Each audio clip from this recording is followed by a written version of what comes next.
Como vemos, Levítico es esencialmente un libro legislativo. Nos va a enseñar la extensión de nuestro pecado y la provisión de Dios. Pero veamos, mi nombre es Luciano, bienvenido a Redes.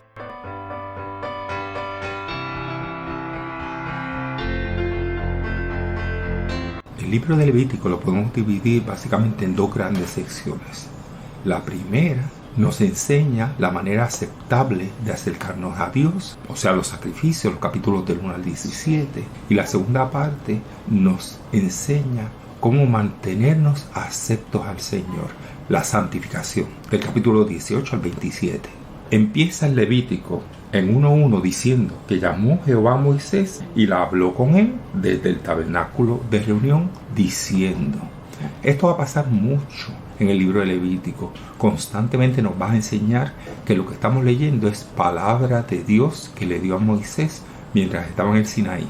El teólogo H.R. Hirsch sugiere que esta forma de hablar con Moisés desde adentro del tabernáculo afuera, lo que quería era representar que lo que Moisés estaba diciendo no era simplemente una voz interior o producto de su religiosidad. Era una experiencia sobrenatural que Moisés estaba teniendo. En hebreo, las palabras ofrenda, ofrecer, sacrificio, tienen un significado un poco diferente al significado que le damos hoy. La raíz de esas palabras viene de la palabra de acercarse, traer cerca una cosa, venir más cerca, aproximarse.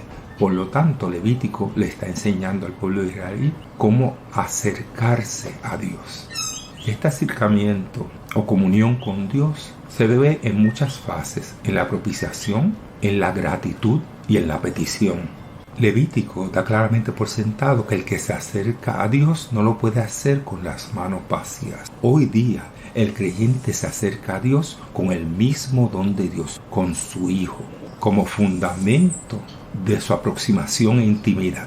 Es claro también como Levítico en la iglesia primitiva sentó los fundamentos del Nuevo Testamento. Así que para los israelíes del Nuevo Testamento era fácil interpretar las palabras de Juan el Bautista cuando dice a Jesús: este es el Cordero de Dios que quita los pecados del mundo.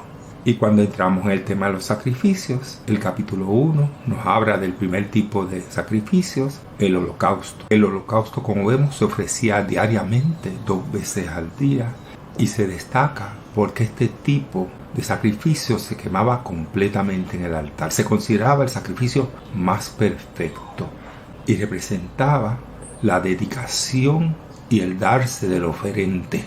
Holocausto significa lo que sube. Y dice la Biblia en estos momentos que el sacrificio del holocausto Dios lo recibía como olor fragante. El sacrificio se transformaba en humo y en llamas que subían al cielo, lo cual Dios dice que subía como olor fragante. Definitivamente los israelitas sabían que la carne quemada no olía gratamente.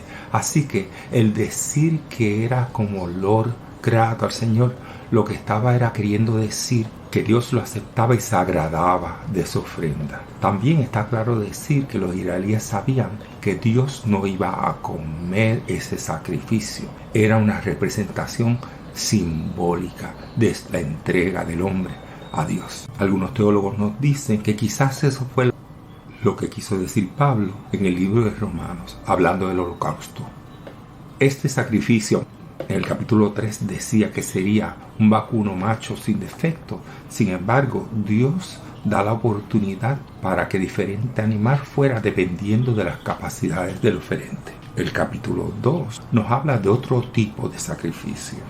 Cuando una persona ofrenda oblación a Jehová, su ofrenda será flor de harina, sobre la cual echará aceite y pondrá en ella incienso. Como vemos, los sacrificios no solo eran de animal, podían ser también de frutos logrados con el sacrificio. Y este tipo de ofrenda se quemaba un área pequeña sobre el altar y lo otro le tocaba al sacerdote para que dispusiera de él. Importante en este tipo de sacrificio es que se le echaba aceite. El aceite siempre ha sido símbolo del Espíritu Santo y quizás representa la necesidad del Espíritu Santo del oferente, que tiene que estar diariamente envuelto en las labores de cada uno de nosotros, para que nos ilumine y nos santifique. Se ofrecía con incienso, que representa la oración, intercesión y la alabanza. Nos dice en el capítulo 2, el versículo 10, ninguna ofrenda que ofreréis a Jehová será con levadura, porque de ninguna cosa leudada, de ninguna miel, ha de quemar ofrenda para Jehová. La levadura se menciona muchas veces en la Biblia como símbolo de corrupción, aunque no siempre. Y la miel era frecuentemente usada en los altares paganos como ofrenda. Sin embargo, el versículo 13 dice, y sazonarás con sal toda ofrenda que presentes. En la Biblia la sal representa pureza, incorrupción. Por eso vemos en muchos aspectos y en muchos versículos de la Biblia en adelante que nos habla de un pacto de sal. El capítulo 3 nos habla del sacrificio por la paz. Esta ofrenda era completamente voluntaria y parte del animal se ofrecía en sacrificio y parte del animal se devolvía para ser comido por el oferente y sus invitados, en un banquete de camaradería entre el oferente y Dios. Se aceptaba cualquier animal limpio y de cualquier sexo. En este sacrificio también el sacerdote cogía el pecho del animal y lo mecía al frente del tabernáculo hacia Dios como símbolo de ofrecimiento a Él. El restante, como dijimos, era comido en el atrio del tabernáculo por el oferente y sus invitados ese mismo día. El significado mayor de este sacrificio quizás es la comunión gozosa del hombre con Dios. Y podía ser debido a tres cosas. Podía ser una acción de gracias por una bendición que Dios dio. Podía ser para cumplir un voto que se le había dado al Señor. O podía ser simplemente voluntario como una expresión de amor a Dios. Este sacrificio de forma simbólica se cumplió en Cristo cuando el Nuevo Testamento nos dice que Él es nuestra paz. Él como sacrificio sembró la paz entre Dios y el hombre. Y en un aspecto este sacrificio es muy parecido a la Santa Cena. Estos tres tipos de sacrificios ya mencionados, Levítico los menciona como sacrificios de olor agradable y grato al Señor. Los próximos no.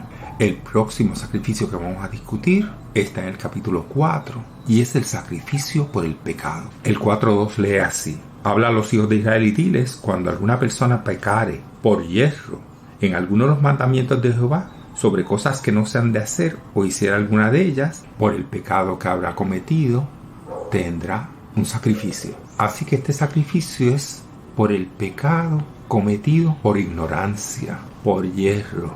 No excusa la ignorancia, la responsabilidad por el pecado. Y este pecado, aunque todos los pecados son importantes para Dios, vamos a ver que había diferentes ofrendas y diferentes animales para sacrificar debido a la capacidad y la posición social del oferente. Porque no todos los hombres en una sociedad tienen la misma responsabilidad. También vamos a ver que este sacrificio parcialmente era quemado en el altar y parcialmente era comido por los sacerdotes en el lugar santo. Asimismo, el capítulo 5 es otro tipo de sacrificio por pecado, esta vez de un tono diferente. Este tipo de sacrificio era por la culpa o la transgresión, parecido al pecado por hierro. Sin embargo, este conllevaba una acción conocida, culpable, o de un daño o una infracción cometida en una ley de Dios o hacia un prójimo. Descuidar los diezmos, robo, mentir en una declaración jurídica, son algunos de los ejemplos. En este tipo de pecado, el oferente tenía que declarar su pecado ante el que le había causado la ofensa y tenía que retribuir un 20% más de lo que perdió la persona que le hizo daño. El sacrificio era un carnero de un año, macho y sin defecto, y no se podía variar, lo que implicaba el precio tan fuerte que conllevaba el pecado. De esta manera, Este sacrificio mostraba claramente que el pecado era una ofensa que tenía un costo alto. Sabemos que el sistema de sacrificios no quitaba realmente el pecado, pero era una evidencia escrita de que Dios mismo proveería el medio para sanar el pecado. Al poner su fe en Dios y en su provisión, el oferente o el creyente era declarado justo, justificado por la fe. Y en nuestra próxima charla seguiremos con más de Levítico. Si te gustó, dale like, suscríbete, compártela con un amigo, haz cualquier pregunta. Nos vemos.